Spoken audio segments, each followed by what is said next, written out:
কবিগুরু রবীন্দ্রনাথ ঠাকুরের লেখা লুকোচুরি। আমি যদি দুষ্টুমি করে চাপার গাছে চাপা হয়ে ফুটে, ভোরের বেলা মাগো ডালের পরে কচি পাতায় করি লুটোপুটি, তবে তুমি আমার কাছে হারো। তখন কি মা চিনতে আমায় পারো? তুমি ডাকো খোকা, কোথায় ওরে? আমি শুধু হাসি চুপটি করে। যখন তুমি থাকবে যে কাজ নিয়ে, সবই আমি দেখবো নয়ন মেলে। স্নানটি করে চাপার তলা দিয়ে আসবে তুমি পিঠেতে চুল ফেলে।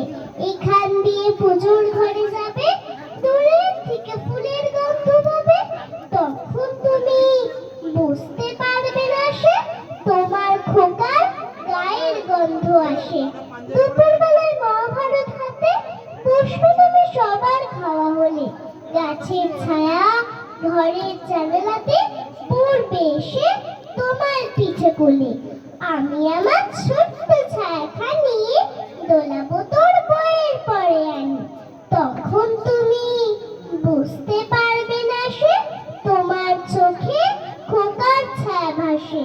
সন্ধ্যাবেলায় প্রদীপ খালি জেলে যখন তুমি যাবে গোয়াল ঘরে, তখন আমি ফুলের খেলা খেলে করে না পড়বো ভুলে ঝরে। আবার আমি তোমার খোকা হব, গল্প বলো তোমায় গিয়ে কব। তুমি বলবে দুষ্টু ছিলি কথা, আমি বলবো বলবো না সে কথা। ধন্যবাদ।